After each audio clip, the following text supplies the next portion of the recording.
everybody. We're back. We are the Dallas Beer Guardians. I am your Vice President, Dennis, here with President Marcus, Director at Large Hubertito, and we are here talking blood, sweat, and beers, FC Dallas, Dallas Trinity, tailgates, watch parties, all the above. It has been an exciting weekend. The boys got a point on the road in Atlanta. We'll talk about in a second. But we were over at our good friends Community Beer, having a good time, having our watch party over there. Takeaways from the watch party, gentlemen. Yeah, it's always a good time to have a good watch party. I think a few more people showed up in the last couple of weeks, which is always more exciting, and the beer was flowing, and I think everybody had a good time. I think the exciting part is that our jerseys finally came in. Hell yeah, they did. Awesome! That it was. It was pretty awesome. So, yeah, the jerseys are in. We got those that had them for shipping. We got those shipping out, and then you had the ability to pick up, and a few people did. And we will have them at the tailgates going forward. And, yeah, we got our membership cards, and we got that 10% off at Community, which was nice. There you go. Yes, 10% off at Community at your bill. You have to go to the register, though. You can't do it through the app. Yeah, and if you want to see what the jerseys look like, Marcus is wearing one right now. Marcus, will you style this for us? There you Give go. Us a spin. No. In the chair. Just spin in the chair so we can't see the back anyway. First of all, here's the thing. It's Winnie the Pooh down here. Anyway, so yeah, we got the red and yellow. Awesome kit. Sponsor up front, not tight on the biceps like Dennis likes them. And then above my head here, we got the blue bonnet kits, or kit right there. We have a video up on our YouTube right now. Show them if you want to go check that out. Pictures are all over our social medias. If you want to look, check out at Dallas Guardians, Instagram, X, Facebook, Meta, all the places, right? You can go see what they look like. We do have a very, very, very limited supply that will be for sale at Community, at the tap room, as well as at our tailgates throughout the rest of the season while supplies last. Yes. So follow us on everything, Dallas Beer Guardians, on everything, like, share, and subscribe. But yeah, watch party was good. We had a little hiccup last week, but I think we smoothed that right over. And yeah, good turnout. We didn't win, but we didn't lose, so we'll call it a win all the way around. I mean, we take a tie on the road, right? Generally. I mean, we are 2 more points on the road away from beating all of last year, and we're only 7 games in. So we got to take what we got to take. Dallas Trinity hosted a team watch party at Community as well the very next day that I decided to make the hungover sojourn to after our watch party, which is pretty good, man. They had like 20, 30 people there, and the team had their merch tent set up, and people brought dogs and stuff. It was a pretty good atmosphere. It was the first time I think somebody came up and went, "Oh yeah, these are the supporters," pointing to some of us sitting there. So that was kind of nice. Yeah, very cool. I obviously see my keeper kit came in today for FC Dallas, but I ordered myself an Amber Brooks jersey yesterday too. They were doing a promotion. Beautiful. They were doing a promotion during the game that if you ordered within 24, which should still be up today. I don't know if it's going to hit by the time this actually gets to production, but for 24 hours after the game, if you ordered the jersey of anyone who scored a goal in that game, I believe it was 30% off. Oh, that's a sick promotion. So I got my Amber Brooks jersey, and we might have a new Amber Brooks chant to debut, but we'll talk about that in a minute. Let's what's up, Marcus? Go ahead. No, you're good. Go ahead. I'm going to take us right into FC Dallas 1, Atlanta United 1 on the road in Atlanta at the Mercedes-Benz Stadium. I always get that confused with what used to be the Mercedes-Benz Superdome in the Robot Anus, yes, as we call it. It's still the Superdome, Mercedes-Benz Superdome, but yeah. No, Mercedes doesn't sponsor anymore. Somebody else does now, but Mercedes-Benz sponsors the stadium in Atlanta where Dallas drew a point on the road. We start out with a penalty to Miguel Almiron in the 17th minute. What do you guys think of this penalty? I know what I thought, but what are you guys thinking? I think we got one word. Soft. S-A-W-F-T. Yeah, it was soft. Yeah. Any defender that throws their legs up like, oh my God, he pushed me down, you should get a yellow for embellishment. But for what it's worth, he did get pulled down. I think it's a right call, but it is a soft call. No, he didn't get pulled down. He did. I've watched the replay today. There's an arm on his shoulder and an arm around his waist. Yeah, having your hands on the player doesn't actually mean you did anything to them, because That happens all the time where they're running next to each other and you like pull their shoulder slightly to turn them off. Those calls don't get called, Well, it right? depends. I think it was the combination of the hand across the chest, plus a little touch on the waist, and then the I think our massive defender made a flop. terrible decision. I mean, it's not as bad as Ibby's penalty, but No, absolutely not. here's I my still don't opinion think on you're rewarded. I still think it's soft. here's my opinion on penalties. If that had happened to Atlanta, would they be upset about it? If the answer to that question is yes, then it was a shit call, in my opinion. But tribalism being what it is, I'll take it. We gave away an unnecessary penalty, and again, Kind of two like we, now. yeah, this year. and Sorry, not to interrupt you on it. although we lost the last game. That was Colorado, right, where he did that really ridiculous defender running away from goal and somehow decided to pull him down. Yeah. But That was yeah, at home, wasn't it? Wasn't that Chicago game? that wasn't. No. Yes, that was Chicago. Chicago That game. Oh, okay, got it. that was one of the 3 goals they scored in 8 minutes, which will Yep. go down in history. But yeah, it was. Yeah. But that said, this is the 3rd game I think this season where we've had to come back to get a result, and to me, that's the big takeaway. Going down early and then coming back to get a point on the road, to me, is showing character that I don't think we showed all of last season. It's that dog mentality. Yeah, for sure. So yeah, what do you think, Hubert? I think that I'm still with you. I think it's a bad penalty, even though I think you could justify it. I still think it's a terrible penalty. Soft. That's the word. But I think the character is definitely showing, which is kind of nice. It's crazy that we're starting to limit teams to 1 goal. That's actually a big takeaway for me with this defense. We're not leaking like I thought we might be at this point. I thought it would take much longer to try to get that sorted out.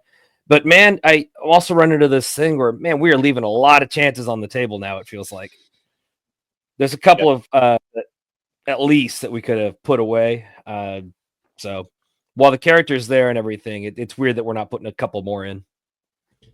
So that's the only event for the first half we have on the event sheet is that penalty. But outside of that, I do think there were a couple missed opportunities. To your point, Hubert, I think there's were a couple good runs that they had that they just couldn't close out on. There were a couple missed opportunities in the first half, but we start the second half and we jump right into the 58th minute. We've got Kaique comes on for Leggett. Leggett wasn't really doing much up to this point. We've got Bernie Camungo coming on for Patrickson Delgado, and then we've got Anderson Julio coming on for Leo Chu. So 58th minute triple sub. This is a big tactical move here by Quill, right? This is not you have to do 3 subs at the start of the first half unless you're really looking to make a change. Yeah, or you think you made a mistake. Right. Yeah. So what do you guys see here out of these 3 moves? I think Chu. I think the only reason Chu started is because he scored. So it's one of those you reward a player. I think once Julio was back, the spot's kind of back to being his again. But you don't want to take a guy off who just scored. So you got to give him the opportunity. We gave him the opportunity, and it wasn't great for sure. I think to be honest, this might be Julio's job to lose. Now he has to produce, of course, but that many changes without injury says to me that we may have made some miscalculations on the lineup. I definitely think Chu got the start because of the goal too, which, I don't fault any coach for making that decision. I think we talked last week. I think we all prefer Julio over Chu. Just we think he's a better line breaker. He's got that speed. And I mean, he does seem to have better touches as well. So I'll take Julio. I was bummed not to see him in the starting lineup, but I understood why he wasn't. The Bernie sub, man, it's just a bummer to keep seeing Bernie come in and just do nothing. I know he had one shot that was kind of close, but it wasn't that spectacular of a shot to begin with. What was the other substitution? The Kaique for Leggett. Love Kaique. I'm slowly falling in love with Kaique, and if he keeps progressing, I think in a year this might end up being my favorite player on the team. So I love a 6 that can do stuff. I love a 6 that can tuck his leading jersey to a goal, which was great. I'm happy to see that. He had the pass right to Lucho that went on to Musa for goal. Yeah. So I'll take that. I'm glad to see him out there. I think he's still kind of figuring out speed and all that kind of stuff, but he did look a modicum more comfortable this game, which I think is exciting. I will quick side note on the secondary assist. I want to shout out different sport. Shout out OV breaking a record we never thought we'd see broken in NHL. Wayne Gretzky. I mean, granted, he played a long time, right, to get there. He also had 1,200 more assists than Ovi has, but shout out to Ovi. I think we all think Gretzky's still a better overall player, but the fact that he broke it deserves a small congratulations. Yeah, there's a bigger record from the great one to break, and still, like, all applause. That's insane. Yeah, for sure. But without going too deep on that, I will say that Ovi, and anytime he comes up in conversation, I bring this up. He is the fastest player I have ever seen play in person. He is just a gear ahead, and I don't mean fast as in he's got speed, because he does. He's got great speed, but he's got that. To bring it back to soccer, he's got that sort of messy mentality of just always being in the right place at the right time and always being 2 steps ahead of everybody else on the ice. Yeah, for sure. That was pretty awesome. I actually haven't watched a hockey game in probably a decade, but I've been keeping track of that for sure. I mean, it sucks that it had to be an Islanders game, but here we are. Fair enough. Fair enough. Man. Well, I think that talking about records, I think we have an opportunity to see Lucho maybe catch up to the 100-100 in the next season or two, and I'm hoping he pulls that off here. I think he showed some of that class today. Well, you know what I mean. At the game, he had his little passes seem to be a bit more on point again. After a couple of weeks, it felt a little sloppy. Moose's too. I do think that chemistry keeps building, and a lot of those missed opportunities, I think, came off Lucho passes. So that's exciting to see. And I think Musa, man, he keeps trying for these little curlers. He's going to start banging those in at some point, I feel like. Yeah, one or two of those are definitely going to hit. Yeah. So 2 minutes after that triple sub happens, Musa gets a rebound off of his own shot and puts one in. Really good finish in the 60th minute. Make it a 1-1 draw. He got his own rebound, put it right up top. It was a nice little easy touch and put it in. I think it was Garrett Meltzer on the club's post-game podcast had mentioned, though, that a couple games ago, it looked like Musa had taken taken a kick to the shin or something along those lines, and it looks like he might be just nursing that back to health a little bit. He does look a little, to what as Meltzer called it, a little unsure. He just looked a little bit unsure in his finishes and just not swinging as hard. So hopefully he's back from that, if that's what it is. Hopefully that comes back, and by this week he's got enough rest and he's got enough confidence after that goal. He certainly didn't hold back on the power he put on that shot. No, not at all. I don't think the point was holding back power. I just think he might be hesitating a little bit to wind up a little bit sometimes. So I do think that would certainly explain his last couple of games. We've talked about it on here. His passing has been slightly sloppy, like half an inch off at a time kind of thing. Maybe it's as simple as that. I hope it's as simple as that. Yeah, he hasn't really been going in full-blooded into a lot of tackles. He's been kind of pulling back. They were hacking at him a little bit, True. Which, when you're the best player on the team, that's the thing that happened. That happened with Jesus. That's how he got injured. So yeah, that's give or take. But hey, he's one of them. I think he's a kid that needs to be banging in goals on a semi-regular basis in order to keep his confidence up. He's more than willing to make the pass, because the Leo Chu, he could have done the spin around, but he handed it off to Chu to see if he can get it in. So not selfish at all. Yeah, no, for sure. Like I've said, he's shown to me, like, as long as he gets his goals, he's more than willing to do what the team needs him to do, which means pressing or falling back in the middle to cover. So I love to see that in a guy who played at a much higher level and then came over here because he wanted minutes, and he's getting the minutes. So for sure. I did leave this off a little, but I had it on the run sheet. I skipped over this a little bit, though. But Nolan Norris plays a full 90 minutes, comes off at the 90-minute mark, gets subbed off when they changed the formation a little bit to finish up. But Nolan Norris now 2 starts at left back, filling in for the injured Marco Farfan. How are we feeling about our new left back coming out of the academy system, coming up through North Texas? He's played all over the place, but now they're parking him at left back. How are we feeling about this? I mean, 2 starts without a backup, too. That's got to be in your head when you're starting, too. That's pretty impressive. I think Norris did step up more this game even than last game. I don't know. I've started feeling, at minimum, Norris is going to be serviceable going forward, so that's good. I hope that he develops enough over the next couple of months to be challenging for that role. I think that would be sick. Yeah. Go ahead, Marcus. Sorry. No, I was going to say, I think Arubakar is the backup, because I think whenever he comes in, they shift Oz out to left, and Arubakar slots in. So that is, I think, the backup plan for if Nolan's working out. But what we don't want to have happen is the same thing that happened to Farfan, where we play him too many minutes. Right. So yeah, but he's a young kid at this point. You know, run him as far as he can go. He might be able to handle it. Who knows? Yeah. I'll say his distribution is a little bit different than anything we've seen from anybody else on this team. He's got a decent long ball for a left back. He plays a little bit more like you would see a traditional right back in that system, a little more offensively forwarded.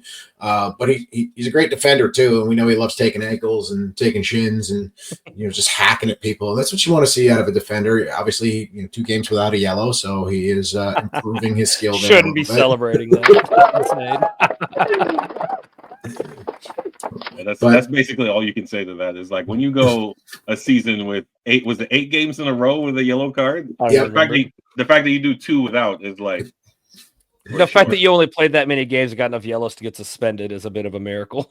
That does show that he's advancing as a player and his skill set's getting a little bit better. And I really like to see what happens when these guys see him distributing the ball the way he can and get a little bit more comfortable. Now, again, we absolutely need some depth at that position. You cannot finish the season hopefully Marco's back as soon as possible, but you got to figure it's at least 2 months, maybe longer if there are even the slightest bit of complications, right? Or, anything else comes up. There's a weird sort of injury to come back from. It's not really an injury so much as it's like a nagging, lasting issue, which is, if you've ever had an injury like that, like some of us old timers here, it sucks. And it's a pain in the ass to come back from. So hopefully he's back soon, but where they really need some depth at that position.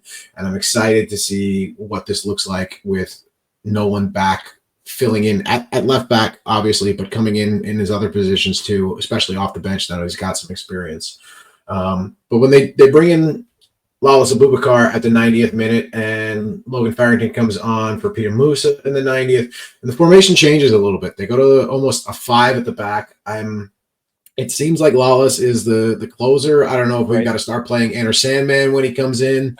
I don't know if that's the deal here, but it seems to be that's the formation here is they're going a little bit of a 5 at the back, and like you said, Osaze is going out wide sometimes, and so we're seeing some interesting stuff in the closing minutes from Quill and team. But what are you guys seeing out of the end game here? Before we leave the Logan conversation, having that long ball and distribution. Nolan, you said Logan. I've got you guys doing it now too. I do. Yeah, the Nolan long ball and distribution thing. I'm so excited to have in the arsenal because if he just pops 1 or 2 of those off a game, the other team's all of a sudden worried about it. So it's just another way to throw the team off, and I'm really psyched about that.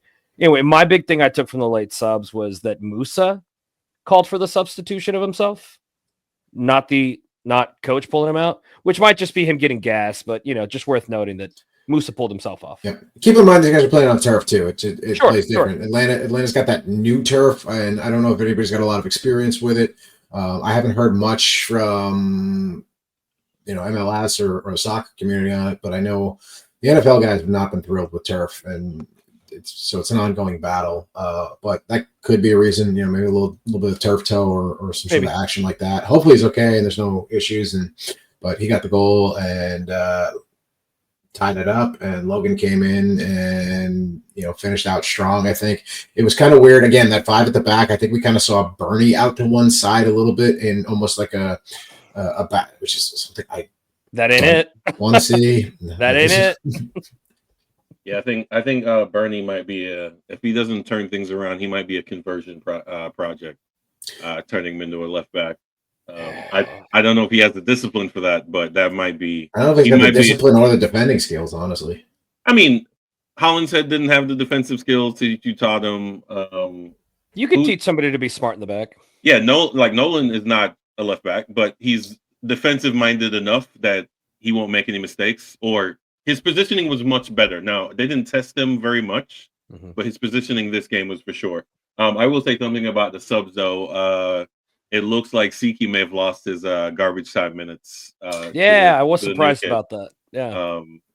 Which is fine. I mean, because, again, Siki is not... I think Siki will put in when we need a goal, but if we're, like, nursing a lead or we need to close out a game, I think we might see the new kid. What is his name again? I'm going to learn this. Kaike. Yeah, I think we might see him take over Siki's minutes there, which I'm all for. Well, do you think? Go ahead, finish. Sorry. No, it was like the right tool for the right job is one of those cliches for sure. Yeah. Do you think that's what it's going to be then? When we're trying to hold on to something, we'll put in the new guy, and when we're trying to go for it, we'll put Siki in. That kind of vibe. Yes, because Siki's obviously the better player going forward, right? He's got the energy on top of all that. Exactly. So I think because bringing him in to close out a game never made sense if you know his skill set. Yeah. So now that we have a natural defender, it makes more sense for sure. And it could just be that we're slowly bringing the kid in. Like he's actually starting. He's getting more minutes than I thought he was going to get.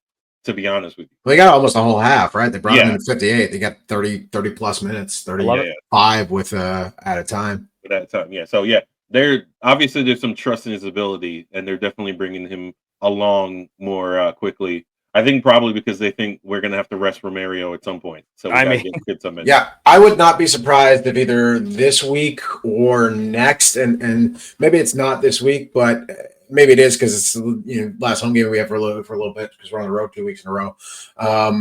Maybe we do see Kaike start somewhere. I think, and maybe it's a start and you play the first half and then you bring in Ramiro for at the 60-minute mark or something along those lines just to get him that experience. But I do think we're going to see Kaike in a starting role soon. I think I don't know if he is the starter, but I think he's going to be a starter in the rotation here. And I think it is, he's 2 or 3 games away from it being his position to lose because he comes in last week. He comes in late in the game and he looks a little out of sorts and he doesn't, get up to speed. But once he does get up to speed, he's playing well.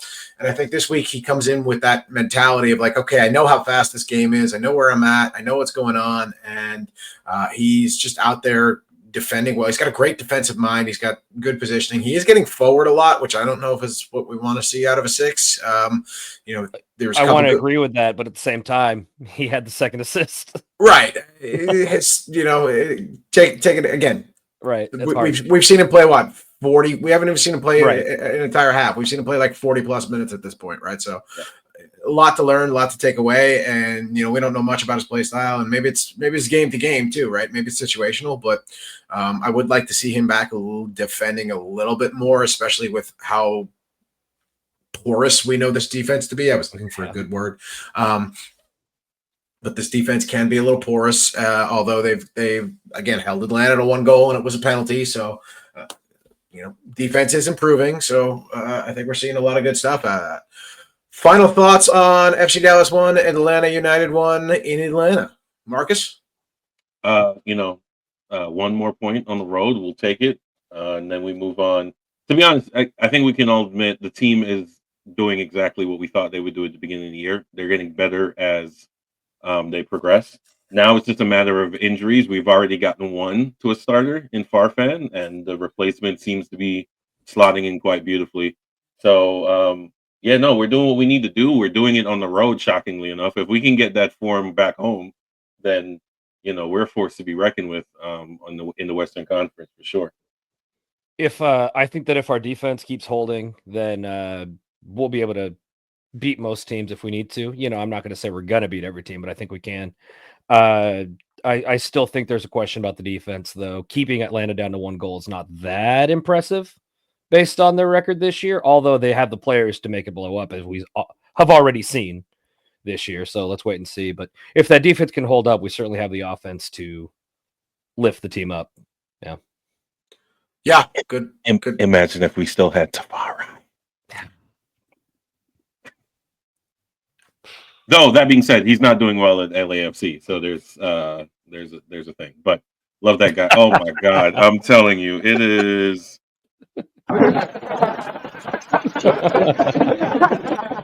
so I got a quick question. Who's on first? Anyways, as we are we going to talk about Trinity right quick, or Dennis, you going to wrap up the game? We're wrapping up here. I agree with you guys. I don't have any additional final thoughts that we haven't already discussed, but let's take a quick look ahead to next week. We've got Seattle, and our boy Jesus Ferreira returns. The legendary academy product that is Jesus Ferreira, the generational second generation FC Dallas player. coming home has not been in great form. What are we looking forward to? And we'll talk about our stuff in a little bit, but what are we looking forward to seeing on the field next week in match week 8 here in MLS? I mean, Seattle's there for the taking, right? I mean, so was Colorado at the time. That's fair. We didn't take them. That Seattle's our boogeyman, and we all know that. Anybody who's watched this team for more than 4 minutes, they're 12 6 points. Yeah, 6 points, seven games, only 1 win, 3 draws. Like they're there, but they're still our bogeyman. So you never know. Yeah, for sure. But at home, our form is getting a little better, so I'm expecting at the very least a point from this game. I want 3. I do think that Cool is going to set up the team to try to run riot and really go out and get the 3. I think he desperately wants to improve that home record. Got to score goals though, right? And I think that's the one thing that has really been lacking has been finishing, right? Which is the one thing that we shouldn't really have been concerned about over the past few weeks. I do think that'll fix itself. I really do feel that way. I agree with you. Matter of time. I do think it's time though that these guys have got to get their ass in gear and start finishing, right? And if it's not going to be Musa, if it's not going to be Lucho, if those guys are going to be marked well enough that they can't score, then somebody else needs to step up here, whether that be Logan or Julio or Chu or one of these guys. And Chu did, right? And Logan had a goal that was ripped from him that he was robbed of in the Colorado game that should have been 2 extra points coming home with us, but it is what it is. And so I'm looking forward to some serious Seattle ass kicking. Quick question. So we got 10 goals. 7 of them is Musa and Lucha.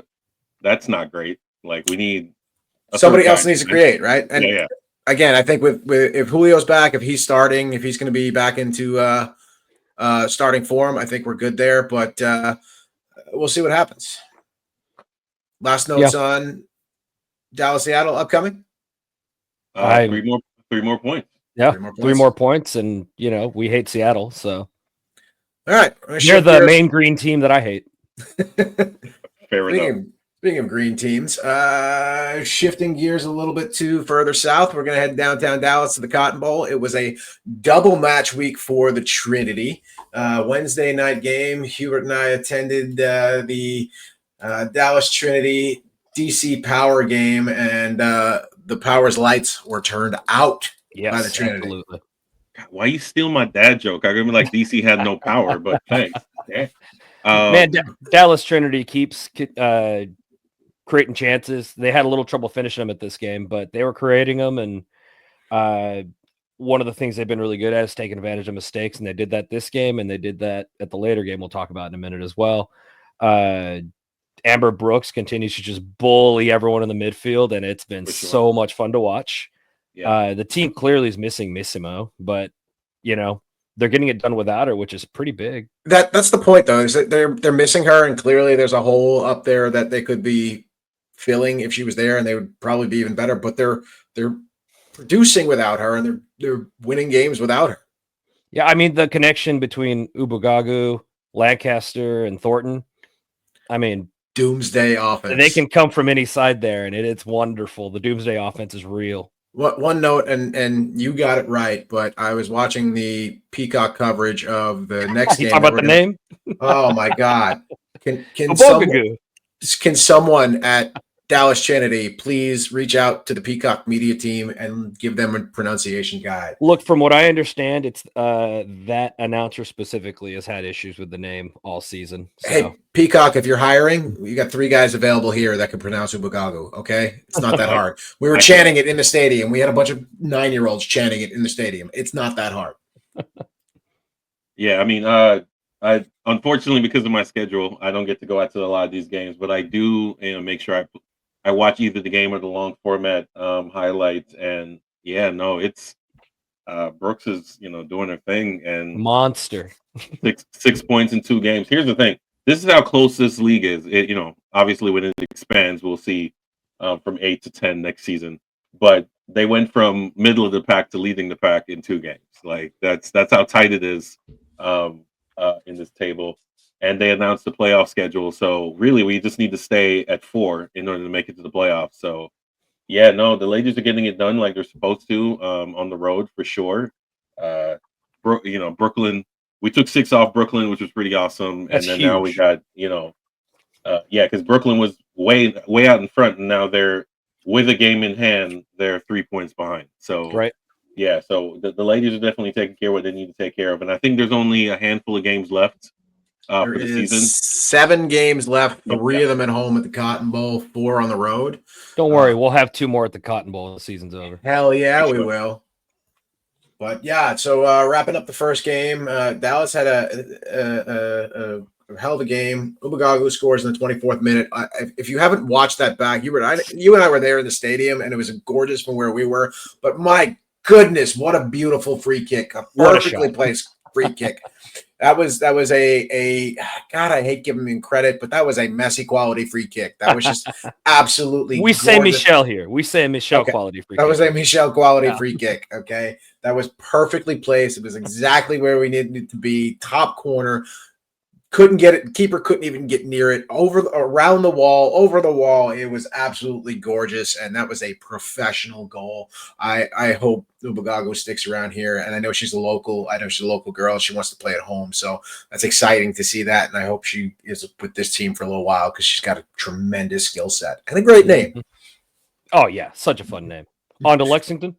On to Lexington. Yesterday, I was, while you were playing Hangover Hero, heading back to Community, I was sitting on my couch in a sort of, Sunday fun day, not fun day, kind of gloomy Hangover Sunday. Zero. Got it. Yeah. Just sitting home, sipping the leftover nadas that we had from Community. Shout out to Community for those nadas, the non-alcoholic beer. Those things are great. If you haven't had one, come grab one at the tailgate. But Lexington was outmatched, outwitted, and outplayed here in the rain and the wind and in front of almost no fans. Due to the weather, I know they've got a decent turnout there usually, but the weather official attendance was close to 500. They must have all been right under the camera, if that's true. If there was 500 people there was a lot. I think it was like 460 something or something like that. I don't remember. I don't know. About it didn't that. look that way or feel that way. But so Amber Brooks gets herself a penalty there. She gets absolutely housed in the box, and that was weather related, right? So she had a good run and went to go finish and got slid into from behind. So I got a question here. Shouldn't that have been a red card by the rule book? By the rule book, is that not a dogso? It wasn't dogso because I believe the shot was almost off already. I think she pretty much had the shot off already when she was hit after the shot. I would have to see that again, but I think she didn't make it because she got slid into. Keep in mind, too, and this was a stat they mentioned on the broadcast yesterday, there has not been a red card in the USL Super League yet. So do you want your first red card to be a ticky-tacky questionable red card as a referee? I want the rules to be followed correctly, yes. I agree with you. I agree with you. But you want rules to be followed? That's adorable. in this sport, come on. We don't do that.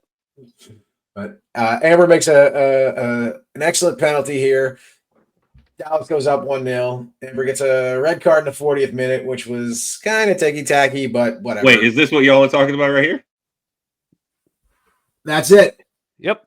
She don't even touch the ball, see? Not so much, because the goalkeeper is actually the closest person to the ball. Yeah. So I don't know if you get that so. Yeah, but she gets a foot on that if she doesn't get taken out. Agree. Fair enough. But having just seen it, I don't think you get that so. Either way, though, I'm seeing a slide from behind in a goal scoring situation is my concern.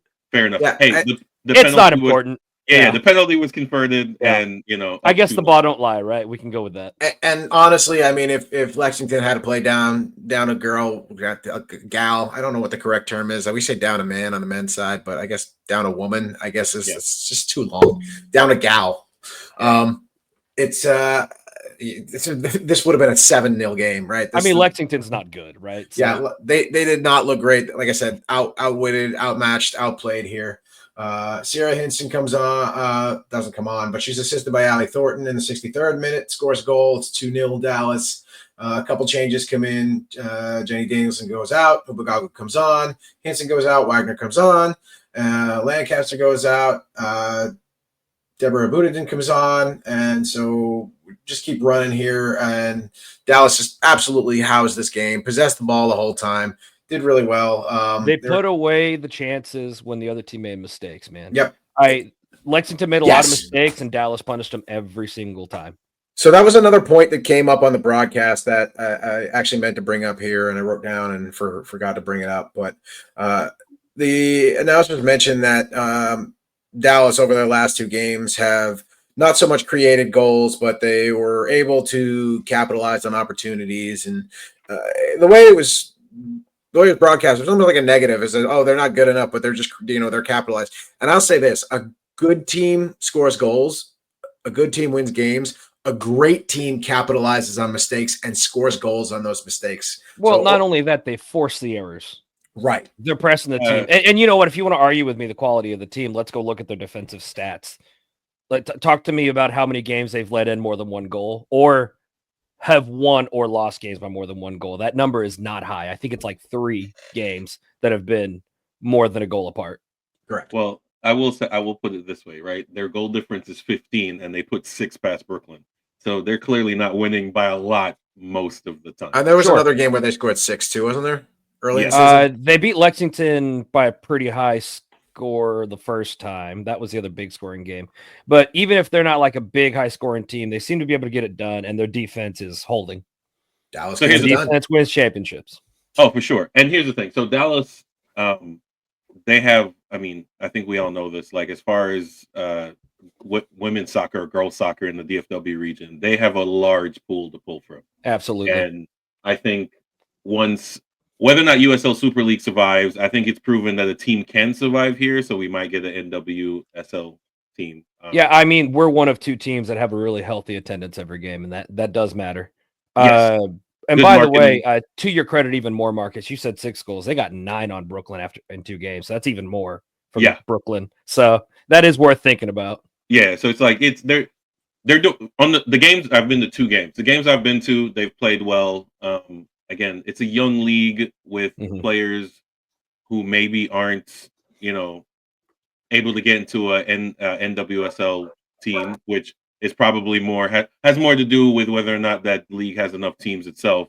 But the quality has gotten better in the fall, spring, right? Spring part of the season than it was. Yeah, the weather outside doesn't feel like it, but we're in the spring. That's a fact. But they're doing what they need to do. The only thing they're really missing now is the shirt sponsor, and we have lots of corporations in DFW, so we should definitely close that gap for sure. Yeah, they have a shirt sponsor. It's on the sleeve. There's one on the back too. Yeah, but you know what I mean, guys. Like, yeah, they sponsored by AT&T right here.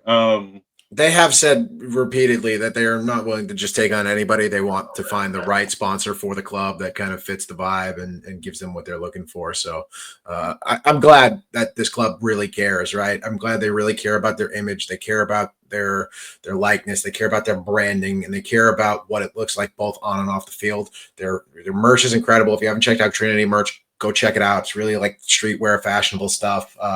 The kits are absolutely gorgeous, but all the other stuff that goes along with it as well. You got the Dummy Fresh hat. Send me a check. I'm promoting all this stuff. Send me for some free stuff. I do have something to say about the Dallas Trinity merch. It's worth mentioning. If you're buying their merch, buy it from Dallas Trinity. Do not buy the USL Super League merch. First off, it's garbage, and it's not official, which is kind of weird, but I learned that this weekend. It is official. It's just not authentic. It's So no. They use the word official to me. The actual team did on Sunday. Oh, it's not the official? USL Super League merch is not Dallas Trinity merch. It's Super League merch. So USL owns all the logos. Side note: the USL owns all the crests and everything, so they can use it on basically everything. But yes, you won't get authentic merch unless you buy through the individual team. And yes, I'm still going to use the word official because that's the word the team used. As far as I'm aware, USL also isn't using all the authentic colors.